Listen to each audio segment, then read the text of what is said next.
Is it true that humans evolved to never lose weight? Yes. From the perspective of natural selection, we are here for one reason and one reason only, to take in food and make babies. And that's why humans evolved to have a lot of body fat. But we've now created all kinds of foods that maybe aren't so good for us. And there are all these diets out there which say paleo diet is optimal, low calorie is optimal, low fat is optimal, and there's no such thing as an optimal diet. But there are some foods and some diets that are better than others. Today, I'm joined by Professor Daniel Lieberman, a professor at Harvard who's published hundreds of papers on evolution. In his latest book, Fed Up, he explains how nothing in biology makes sense unless you view it through the lens of evolution.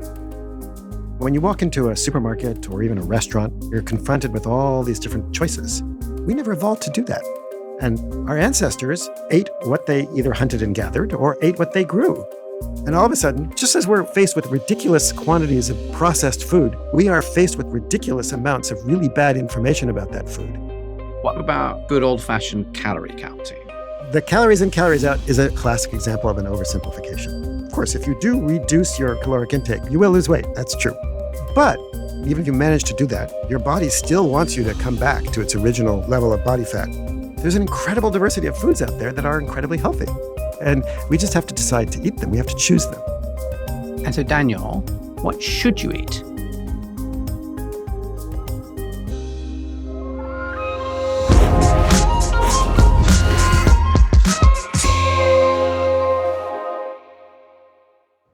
Does a healthy human have a higher percentage of body fat than a hippopotamus? Yes. Is there a single optimal diet for humans? Absolutely not. You're an anthropologist. Does the paleo diet reflect what people ate in the Paleolithic? No. Did many of our ancestors have tapeworms in their guts? Probably. And finally, what's the biggest myth that you regularly hear about weight loss? That it's easy to lose weight. There are all these diets out there which say, just do this and you'll lose weight. It doesn't work that way. I recently looked at the analytics for this podcast channel, and I noticed something wild. Tens of thousands of you tune in regularly, but only half of you subscribed. Why does that matter? Because every new subscriber gives us more momentum to bring you bigger guests, deeper insights, and more episodes. If you found even one idea useful today, please consider subscribing. You'd be joining a community of people trying to live better, smarter, healthier lives. Okay? Let's get back to the show. You were on this podcast a couple of years ago discovering what you discovered about exercise from actually living among tribes who still live in these like pre-industrial conditions, which I remember thought was absolutely fascinating. If you haven't heard that podcast, I strongly recommend it. But I'm really delighted to have you back because since then, you've actually been working on our favorite topic here at Zoe, which is, of course, food. And the timing is perfect. Your brand new book, Fed Up, is just about to come out. And so you're approaching this with exactly that same insight that comes from this question about our evolutionary history. Why do you think that understanding how we have evolved as humans can help us to understand how to eat better? If I can break that down, there are sort of three reasons. The first is that studying evolution kind of helps give us some perspective. And the perspective I start the book with is that, when you walk into a supermarket or even a restaurant and you're confronted with all these different choices, we never evolved to do that. We never evolved to choose our food. And for me, that's the starting point, right? I mean, a typical supermarket has 40,000 different kinds of food. How are you supposed to choose that? Our ancestors ate what they either hunted and gathered, or after we invented farming, they ate what they grew. And now we have this really bizarre situation where we have to figure out how to decide what to eat. And then we do so surrounded by advertisements and all kinds of, gurus telling us what to eat and cultural traditions. And if you're like me, you're very confused about that question. So that's the first answer. The second is that evolution explains why things are the way they are. There's a very famous expression, nothing in biology makes sense except in the light of evolution. And that's because we weren't designed, we weren't engineered, we evolved. And so if you want to understand why our digestive system works, why we react this way to certain nutrients or other nutrients, those why questions can only be answered with evolution. How questions can be answered with medical science, but why questions require an evolutionary perspective. And then finally, we're adapted for certain kinds of food and poorly adapted for other kinds of food. And it's not simple. You can't just sort of eat like a caveman and cave women. There are all kinds of things that we eat today that they didn't eat and things that they didn't eat that we eat. So it's not a one-to-one guide, but understanding our adaptations, I think, is critical to understanding how food affects us, but also why pretty much everything has trade-offs. Everything has costs and benefits. And that's a key lesson of evolution. Maybe we can take those in turn, but I was really struck by the first one, saying we're never evolved to choose our food. It made me think about the first time I came back to the States as a young adult, having been in the UK for quite a few years. And I was actually here in Boston. I remember going into a bagel store to get a bagel. And suddenly I had to choose between 25 types of bagel and 15 types of cream cheese. And I was coming from London where there would have been a bagel and cream cheese. Maybe you could have sesame seeds on it. And I remember literally not being able to make the choice because it seemed like such a lot of variety. It's overwhelming. That I was not used to. This is much less true now. I think that level of variety is standard across the Western world. And what you're saying is that somehow human beings aren't used to that, but also that this level of choice is relatively recent?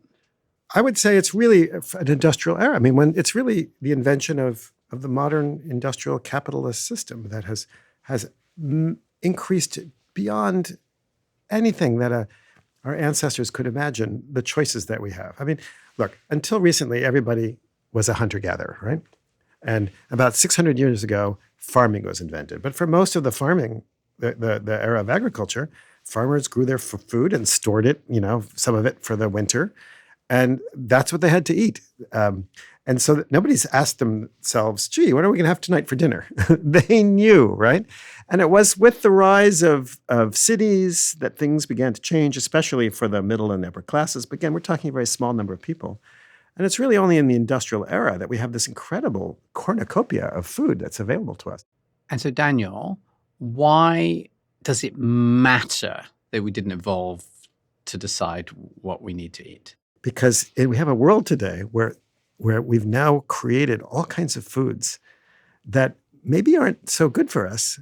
We now have to choose not to eat them.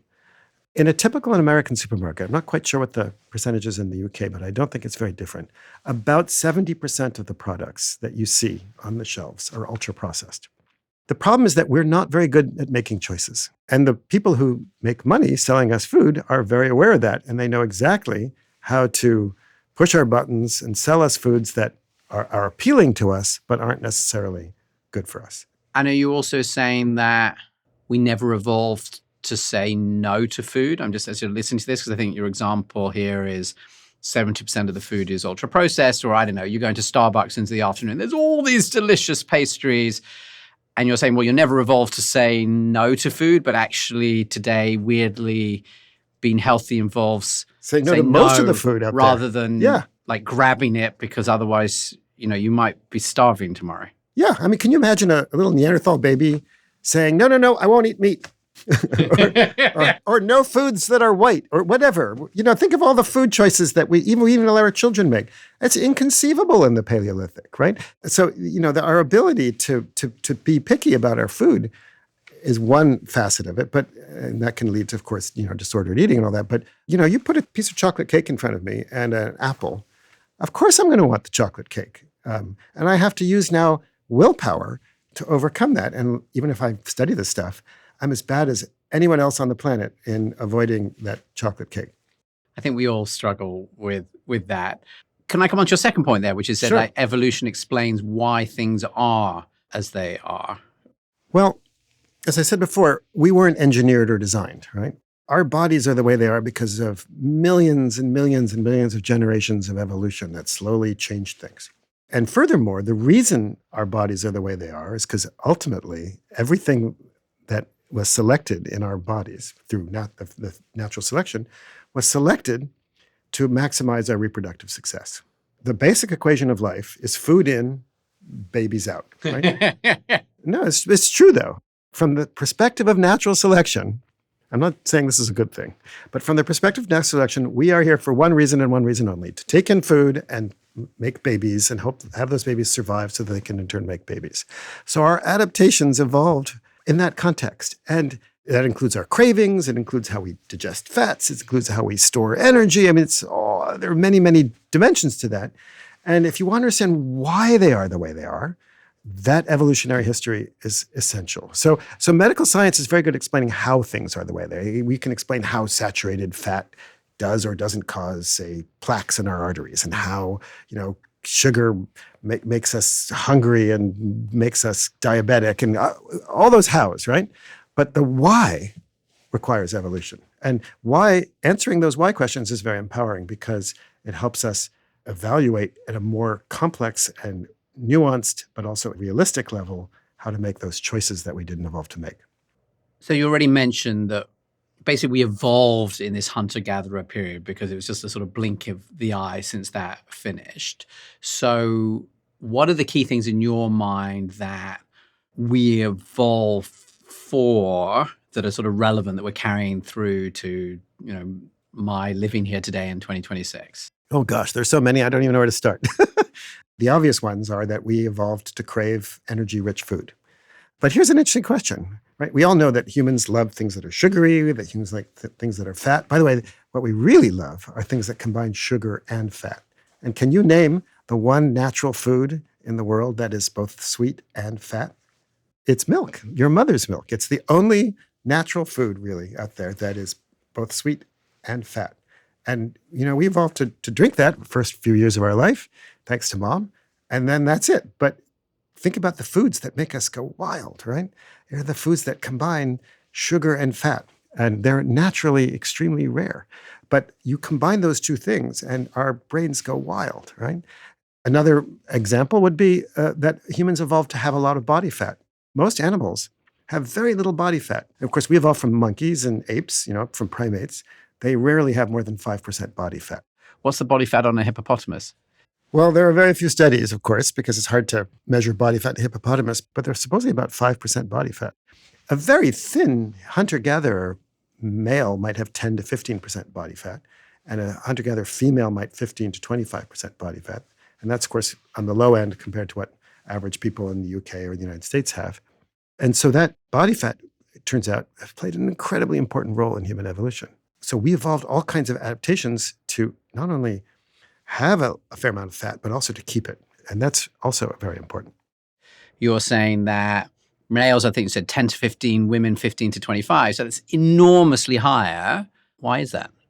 Because we also evolved this very energetically expensive way of life. Body fat's like having money in the bank, as far as our bodies are concerned. Right? I mean, it's more than that. Body fat acts as an endocrine organ. It's sending out hormones. It's sending out all kinds of signals. But most fundamentally, fat is energy, right? So a typical human being has hundreds of thousands of calories stored on board. Now, why? Well, one reason is that we have really big, expensive brains, and our brains don't store any energy. And when we're young, our brains constitute 50% of our energy demand. 50%? Yeah, when you're born, your brain is using about 40-50% of your energy. And in fact, when you're about 5 or 6 years old, as you're forming all those synapses in your brain, that's about 60% of your energy. So as your brain is growing, but also forming all those synapses, which cause a huge amount of energy, that's when our body growth slows down the most, because we don't have enough energy to pay for both. And then later on, our brains become a little bit less costly, and we can spend more energy on growing our bodies. So I have a daughter actually who's sort of 6, 7 at the moment. And what you're saying is it's sort of noticeable that physically she's not growing that much over the last few years compared to maybe those first 3. But you're saying that in her brain, actually, there's this huge amount that's going on. Her brain is consuming vast quantities of energy right now. And that's where all the food that you're feeding her, most of that's going just to her brain. I see how much smarter she's getting every month. So I guess now I understand what's going on. Right. So that's one reason. The second reason is that we also evolved an extraordinary reproductive system. Chimpanzees have babies every 5 to 6 years. But human hunter-gatherers are able to have babies every 2 to 3 years. How do we do that? We wean our infants, but then we still feed them.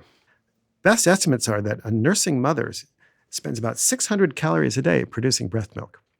Now imagine you're a hunter-gatherer mother and you got, say, a 1-year-old who you're nursing. You're spending 600 calories a day feeding this baby. We wean our children long before they're able to feed themselves. I mean, how many 4-year-olds or 5-year-olds can feed themselves? Even if you have a refrigerator, right? So just feeding a 5-year-old or a 6-year-old, and then she might have a 12-year-old or something like that. So I'm just talking about the mother right now. She needs an enormous amount of energy, and she can't stop nursing if she's in what we call negative energy balance, if she's not taking in as much as she's spending. So we also need to have that extra reservoir, that bank balance, to pay for periods of when we're losing weight so we can continue to nurse. Otherwise, you're going to lose your baby. And we can continue to make sure that we feed our other children.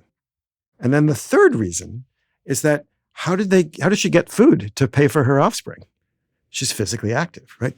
Hunter-gatherers are incredibly active. They walk 9 to 15 kilometers a day. They're doing all kinds of other physical activities. And the only way to get food back then, you can't just order it. You have to go and hunt it and gather it. You have to go spend energy to get it. And so you have to have a huge amount of energy on board to enable you, even when you're in negative energy balance, to be able to get the food that you need in order to pay for your children and your own body. And so these three costs together explain why the human reproductive system, the human physiological system, I should say, evolved to have extra large bank balances of fat. And they're crucial for our survival. And it also explains why women have more body fat than men, because for them, having that extra energy is critical. And our bodies are exquisitely sensitive to how much fat we have. I can see why the brain is really different, but the other two are also things that are quite unusual about humans compared to other animals? Absolutely. I mean, first of all, we evolved from chimpanzees, right? And we reproduce twice as fast as chimpanzees and 250% more physically active than a typical chimpanzee. So chimpanzees are couch potatoes. They basically do nothing all day long. They walk 2 to 3 kilometers a day. They maybe climb 100 meters. They just sit there and eat. Whereas hunter-gatherers have to work extremely hard to get their food. And does that tie back to this idea that it's really hard for us to find all the food, comparing it with the chimpanzees where it's all around them.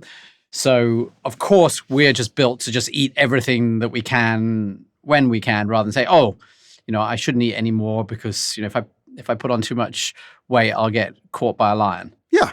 But we evolved to eat really high quality food. So chimpanzees eat mostly fruit. The fruit is filled with fiber. What they do, if you're a chimpanzee, is you spend half the day eating, you fill your gut with fibrous fruit, you wait for your stomach to empty and you do it again. And you spend half the day just putting food in your mouth. But they don't travel very far to get that food. Hunter-gatherers, we evolved a system where we go for really high quality food, right? We dig up underground storage organs, like potatoes and things like that, obviously wild ones. We hunt, we get honey, we get all these high quality foods that are nutritious and full of energy, but our system, the way we do this, requires a lot of physical activity in order to get them. So we have a high input, high output system. It's a completely different system from what chimpanzees have. But it does ultimately allow us to have more calories and more predictable calories, which enabled us to become the creatures that we are. Remember, food in, babies out. That's really the equation of life. Hunting-gathering system evolved too. And of course, one of the critical evolutionary innovations that hunter-gatherers figured out was cooking. And that didn't happen all at once, right? So we not only evolved to hunt and gather, we evolved to cook our food, to process our food.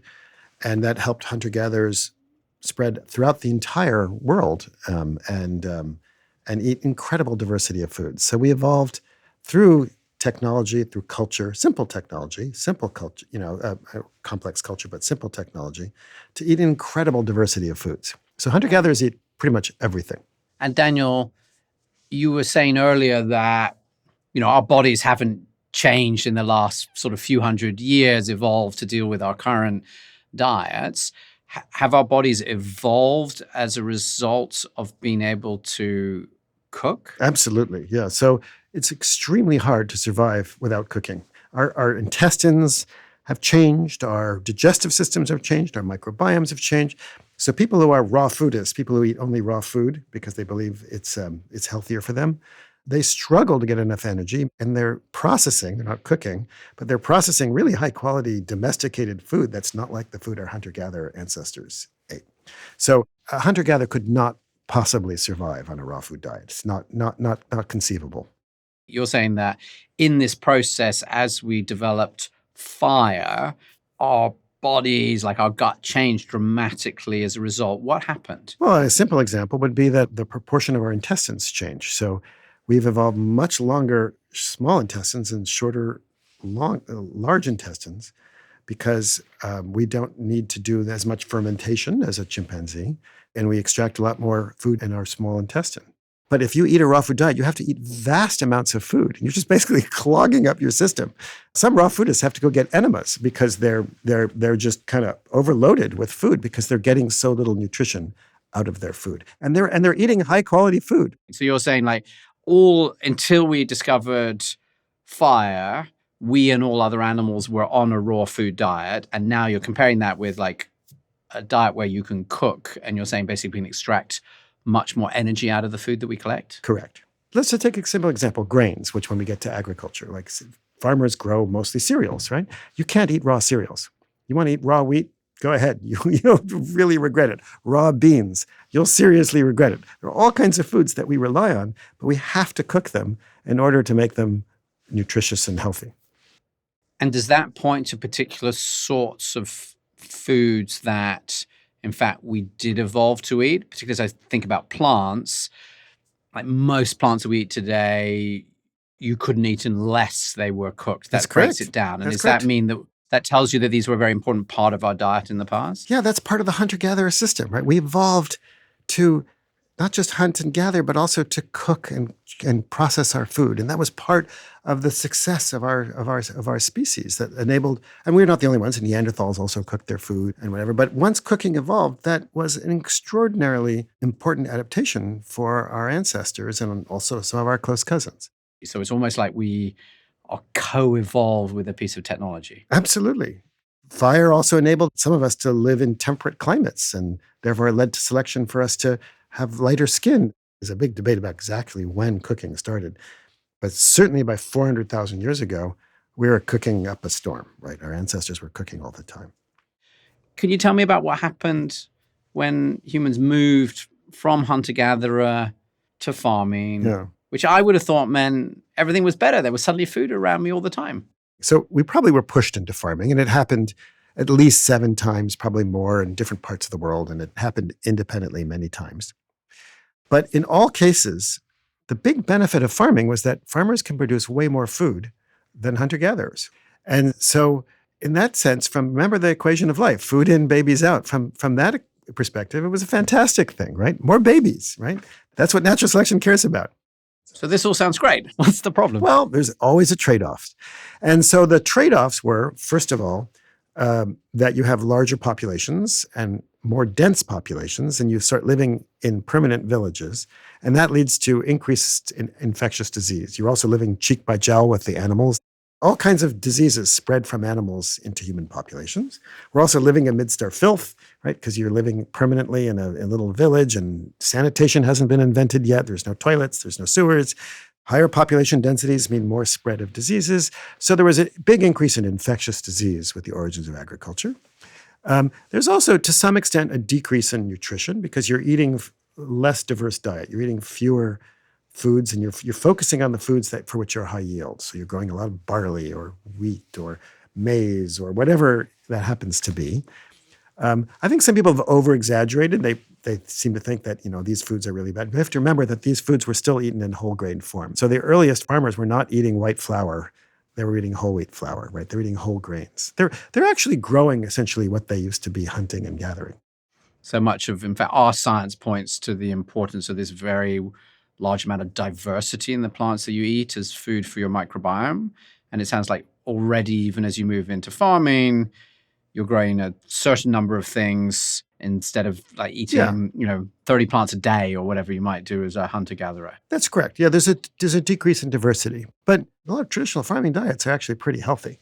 I mean, think about the Mediterranean diet or traditional Mesoamerican diet. They're not just eating one thing, right? So we move from hunter-gatherer to farming. Can you bring us up to date and take us to the modern day? Because you talk also in the book about how, the food that we're eating now is pretty unrecognizable from the food we were eating, even in farming maybe, 100 years ago.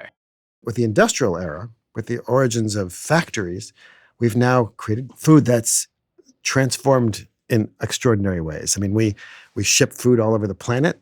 We process food in all kinds of ways. For example, we invented giant mills that can remove the fiber and turn brown rice into white rice and whole wheat cereals into white flour and all kinds of other transformations. I can't even start to describe the number of food processing technologies that have been created that completely transformed what we eat and given us also enormous diversity, but also at the same time, ironically, removed a lot of the diversity of nutrients from our food. So now we have vast amounts of sugar. We've now increased the amount of saturated fat that we can eat. It used to be that, you could get some saturated fat from your food, but like wild game, for example, is very low in saturated fat. But the cows and whatever that we feed on grain, on cereals, they're loaded with saturated fat, just like us. Salt used to be very rare. Now we pay extra to have less salt added to our food. So we were able to create this extraordinary abundance of highly palatable, extremely inexpensive food. Do you want to know the most powerful thing that Zoe taught me? Gut health is health. A healthy gut can unlock better sleep, more energy, and it's key to living more healthy years. We're living through a gut health revolution, and Zoe is leading the way. We've used the data from 300,000 gut health tests to create a brand new app and a brand new gut health test. Our app is based on the world's largest microbiome DNA database, developed here at Zoe. And our new app gives you personalized health insights from day one, and then helps you build healthy eating habits that actually stick. Our proprietary AI allows you to snap a photo of a meal and discover immediately exactly what's in it and how it's going to affect your body. It can even identify which processed foods in your fridge might be a high risk for your health and which might be fine. Because the truth is, our current food system is broken, flooded with misinformation, dominated by big food companies that care about their profits and not about your health. You deserve better than this. And with Zoe, you can learn to make smarter food choices and feel healthier in weeks. So how do we know this? Well, we tested Zoe in a randomized control trial that was published in Nature Medicine last year. And compared to a control group, we showed that the people who followed the advice from Zoe's app significantly improved on a whole range of health measures. Add our brand new gut health test, and you can discover how gut clusters work as an ecosystem in your gut to support important functions like healthy fat distribution, your heart health, your blood sugar control. Last year, after just 10 days of antibiotics, my gut was reduced to only 6 of the 50 good bugs. Now, with Zoe's advice, I have 23. And I'm working on improving that every day, every week, month, and year. Because after 8 years and 300,000 microbiome tests, Zoe knows gut health. Are you ready to join the gut health revolution? If so, go to zoe.com. And Daniel, I'd like to pull it back to a couple of things that you said early on. Humans never evolved to lose weight. And you also said that one of the key things that is different about human beings than even other apes is this fact that we want to store a lot of body fat. Can you help me to understand how this modern food environment, like how that's triggering against these ancient ways in which we're set up? Because I think it's clear that that wasn't a problem, even 100 years ago, and we've been farming for a long time. People are going from a diet that they had no choice, they had to eat because they grew it, to now they have to decide, am I going to drink this soda, or am I going to eat this processed macaroni and cheese kind of thing, or am I going to, eat my traditional foods? And of course, these industrial foods are manufactured to be inexpensive, convenient, palatable, and they push all our buttons. And so to stay healthy, people now have to decide, gosh, I'm not going to eat that, or I'm going to limit how much that I eat. That is a completely new thing. And it's very hard to do, especially if you don't have the information or, for that matter, the money, because as we know, processed food is cheaper than unprocessed food. So now you pay more money to eat less processed, healthier food. Could we come back to the paleo diet? Because Sure. this is very popular on social media, and it sounds like it makes sense. It's saying like, we're going to eat, only the things that were around, when our ancestors lived in the paleo and they ate loads of meat. So that must be a good idea. And we don't want to eat any of these grains or any of the rest of it. What's your view on this? As you say, the basic idea sounds really attractive and appealing. Eat what we evolved to eat. Well, the first thing they get wrong is what we actually evolved to eat. We did a study a few years ago looking at all the diets that hunter-gatherers eat just in the tropical areas, right? We even left out temperate. And the variation is astonishing. You can find in tropical hunter-gatherers people who eat pretty much all, very high quantities of meat to populations that eat almost no meat.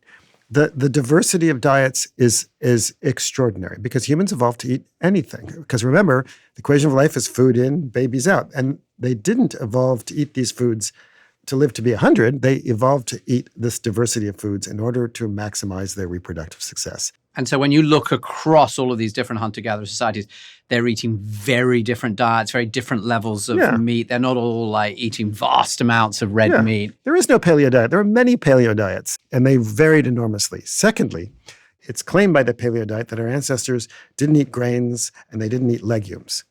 That's just nonsense. For example, in the Kalahari, the son of the Kalahari, the second most eaten plant food is a legume. It's a kind of a bean, which they process.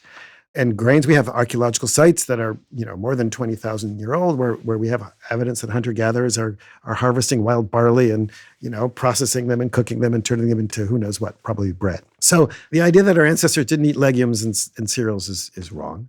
Meat consumption of hunter-gatherers is about 30% in most parts of the world. That's really interesting. So like 30% meat, which means basically 70% is coming from plants? Yes. Can we talk about good old-fashioned calorie counting? Almost also we're brought up with the idea that you should just think about the calories in and calories out, and willpower is really the only thing that matters. What is your verdict on this? Well, again, the calories in, calories out is another classic example of an oversimplification, right? And again, all these diets, the problem with them is that they're oversimple. Yes, it's true that we end up balancing calories in versus calorie out. We are subject to the laws of thermodynamics, just like every other creature. But two things. First is our bodies don't treat all foods the same because we have these things called hormones that allocate energy and change how our bodies digest and move nutrients and energy around our body, which is one of the reasons why carbohydrates have different effects, say, on our fat storage, for example, than say, fats or proteins. We can get to that later on. But the other biggest problem with that is that, yes, of course, if you do reduce your caloric intake over a long time, you will lose weight. That's true. It's easy to prove. The problem is, and you mentioned the word willpower, is that we also evolved this thing called hunger. And hunger is really powerful. And so when you ask somebody to go on a diet and say, all you have to do is just eat fewer calories than you're expending, you're asking them to willfully go into what's called negative energy balance. And that's hard. Our bodies have evolved over millions and millions of generations, not just in humans, but before we were even evolved to be humans, all kinds of mechanisms to increase our caloric intake when we are hungry. And asking people to simply ignore their hunger through willpower is a bit like telling somebody who's addicted to a drug to just say no, right? It doesn't work that way. Hunger is a really profound biological mechanism that is extremely difficult to overcome. And that's why these GLP-1 drugs are incredible, because for the first time, we have a drug that you can take that mimics something that our intestines produce, but amplifies it in fascinating ways that turns off that hunger. And that's why these drugs are so incredibly effective for some people for losing an extraordinary amount of weight.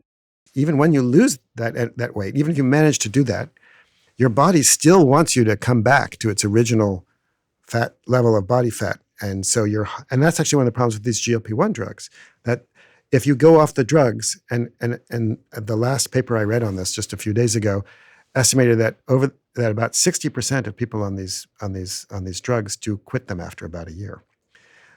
Their hunger so far seems to come roaring back and pull their bodies. We call it a set point or a settling point, pull their bodies back to that initial level of body fat. And we haven't figured out how to deal with that.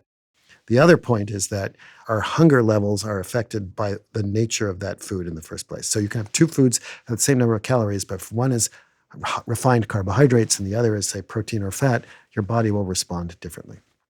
This has all been really fascinating. I'd love to pull it together now into how can any of this be helpful advice for us as we think about navigating the modern world? And are there ways we can use this insight and understanding about what we really are evolved for to try and do, I think, what most of us want to do, which is to feel better today and live many more healthy years than otherwise. We're in this world where we're surrounded by delicious treats all the time. So what does this evolutionary theory teach us about how we can try to not constantly eat cake and chips and all this other stuff?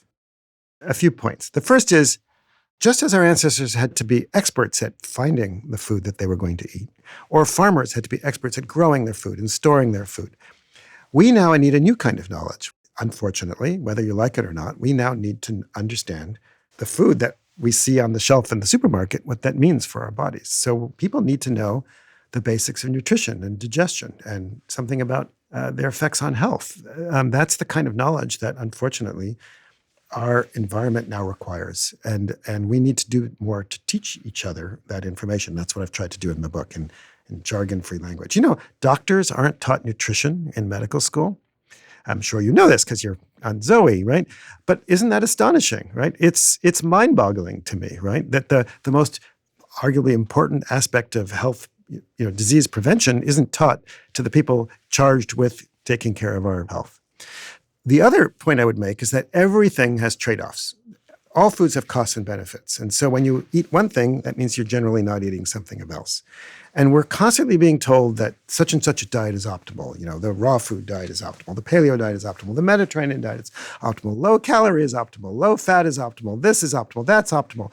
Optimal is how we sell things, right? And I'm here to tell you that there's no such thing as an optimal diet. We're all different, right? And our goals are different.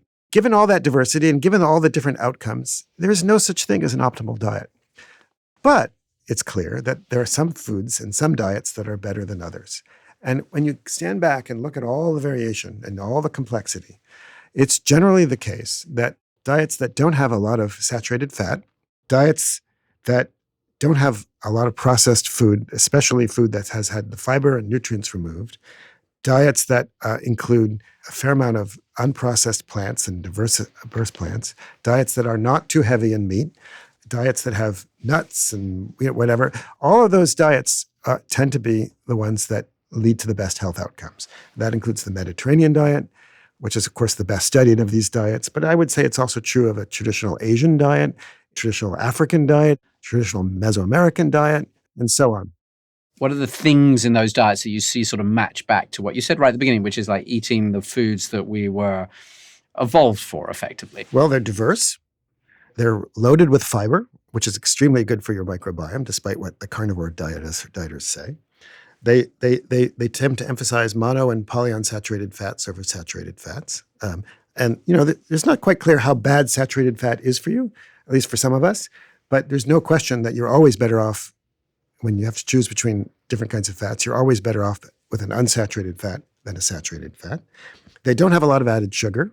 They don't have a lot of added chemicals for which most of them we still don't know what they do, but many of them affect our microbiome and various other sorts of things.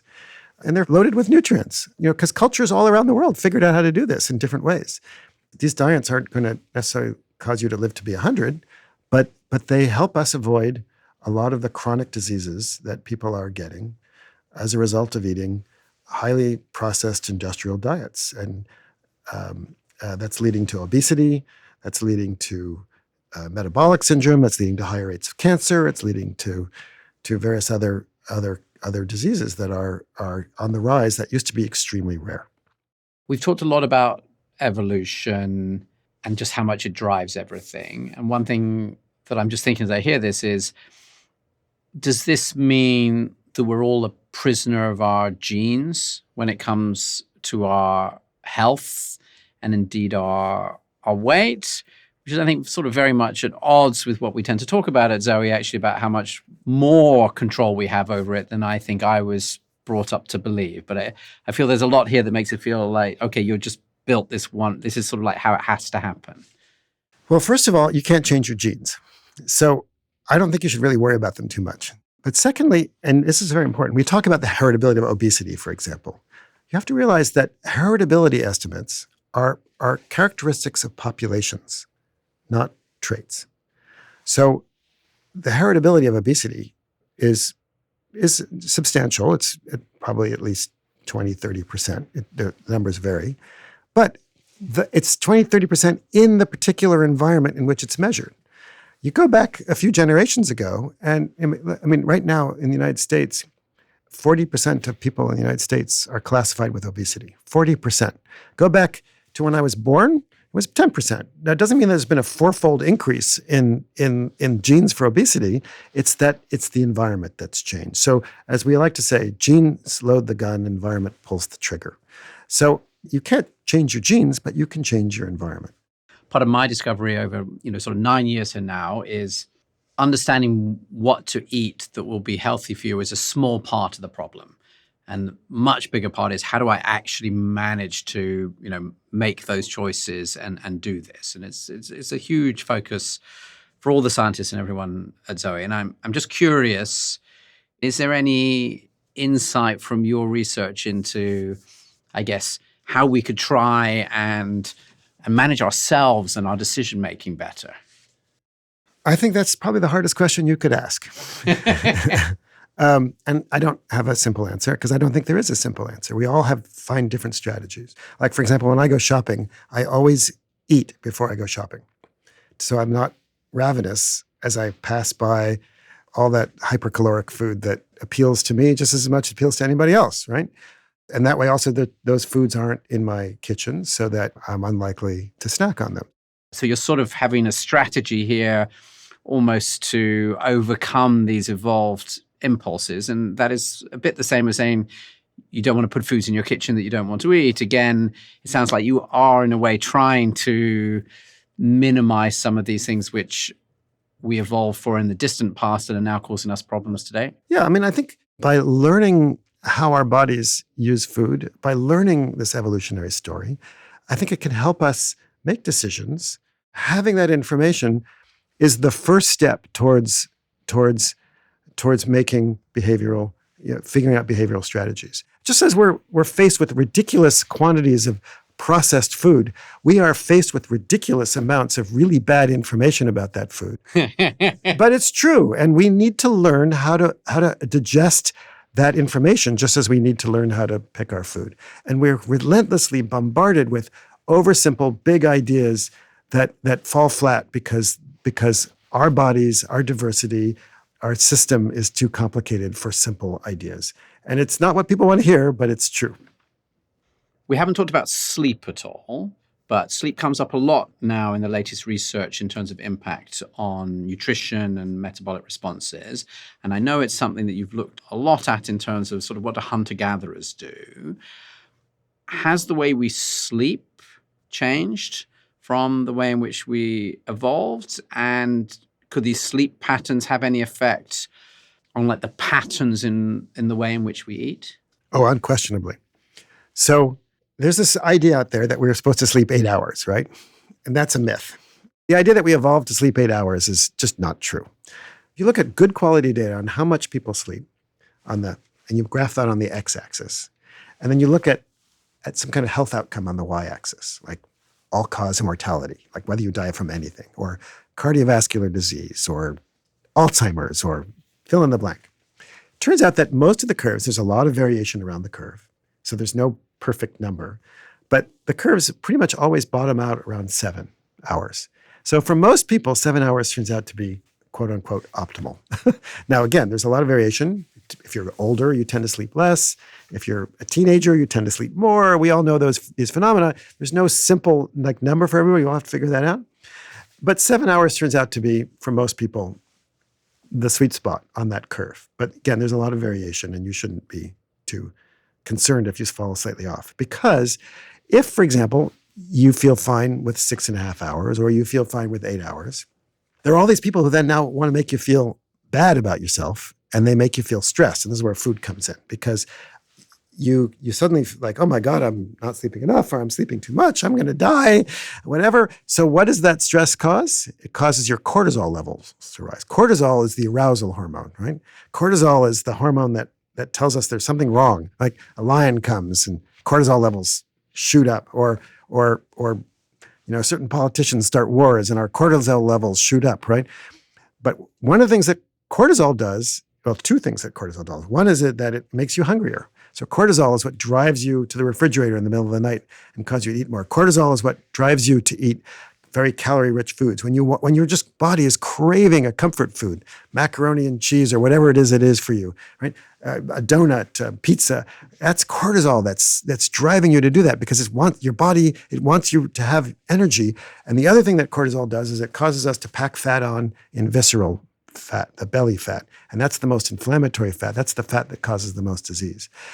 So in a strange way, focusing too much on sleep and worrying too much about what's the optimal amount of sleep can actually make people anxious about sleep, thereby making them insomniac, because cortisol also prevents you from sleeping, drives you to eat more. And of course, when you're not sleeping enough, that also elevates your levels of cortisol. And so you get this positive feedback loop where you end up getting stressed, you end up eating more, you end up not sleeping as well. It drives the feedback loop. So people who don't sleep as much are more likely to gain weight because of this system. And the way in which we educate people about the system often makes them worse off, not better off. My normal experience is I have to work hard to make sure I get enough sleep rather than that I'm constantly spending too long in bed. But I think that's really interesting. And I should mention that probably one of the best things to improve sleep is getting physical activity. And because we haven't talked about physical activity, but of course it enters into all of this. We've hit time. I'm going to try and do a little summary of at least the things that are stuck in my mind from this conversation. And the first thing is, we've never evolved to say no to food, or in fact, really to choose food. We're just like, we're hungry, there's food around, you eat it, and you certainly wouldn't leave it behind.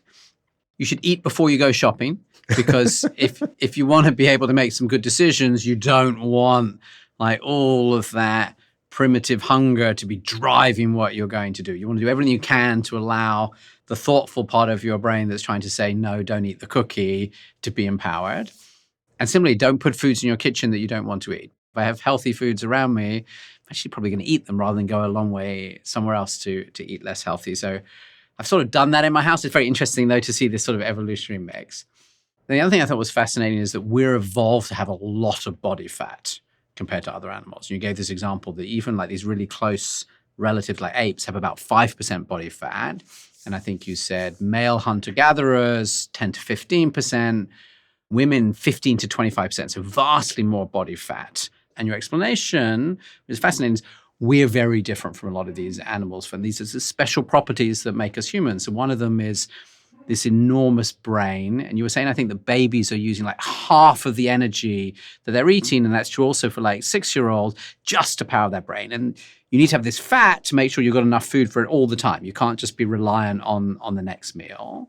That we also actually manage to reproduce really fast compared to chimpanzees and other apes. So you need all of that energy, for breastfeeding, to support the children before they're free. And also that, interestingly, human beings are very active compared to other apes. I have this picture of chimpanzees just sitting around, stuffing their face with food, whereas we have to walk 10, 15 kilometers. So you need all of these fat stores. The food's not readily available. And then you jump forward to today, where the food is all around us. We're designed to put on this extra fat to support us through those difficult experiences, never give it up. But now, of course, we never have those difficult periods, when you use up the fat reserves because there's no food.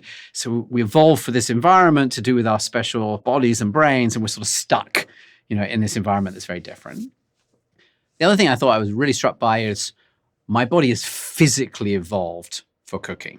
So it's almost although it's not part of my body, cooking, it's almost as if it's part of what it is to be a human animal. And therefore, we can't live happily on a raw food diet. Every other animal on Earth lives on a raw food diet. And that's really striking about how different we are. And it also shows how important plants are for us, because the cooking isn't, in fact, really about the meat, because you can eat meat raw. It's all these plants, because what you're describing is it's only by cooking them that you release the nutrients and the energy. For us, it allows us to extract it. Otherwise, you have to be, like a cow or something, have this enormous colon to let all these bacteria break it down over days. And so we have a profoundly different intestine from the other apes. And so we're evolved for cooking. That also tells you a lot about, what works well for us. And so to conclude, this idea that the paleo diet, as we talk about it, all these different versions of like trying to get to this one ancestral diet, is just wrong. There is no optimal diet. There isn't this one hunter-gatherer diet. Actually, we're incredibly flexible. And you've looked at all these different hunter-gatherer diets around the world, and they're immensely different. But one thing that you did say is, you looked at, for example, the hunter-gatherers in the Kalahari. The second most eaten thing they have is a bean. And they eat all these grains. And so this idea that we didn't eat these plants before farming is just wrong. Average meat consumption is about 30%, which means 70% of what they ate was plants. So we are evolved to eat a lot of plants, diverse plants, and we're evolved to cook them. We're sort of built for this. So this gives you these hints, and this is why the diets that are healthiest for us are like the Mediterranean diet, all these equivalents in different cultures with this sort of diversity, mix of things, a lot of different plants in them. Almost. Go on. I would just add one key thing, which is that there are no simple solutions to diet. And I think it's important for everybody to understand that everything involves trade-offs, and that when you eat something, you don't eat something else, and that there are complex consequences for everything. We're not all the same, and that we should be very skeptical of oversimple prescriptions about diet, because they all have problems. If you enjoyed today's episode with Professor Daniel Lieberman, I know you'll love watching this episode, also with Daniel, but here talking about exercise and its impact on health.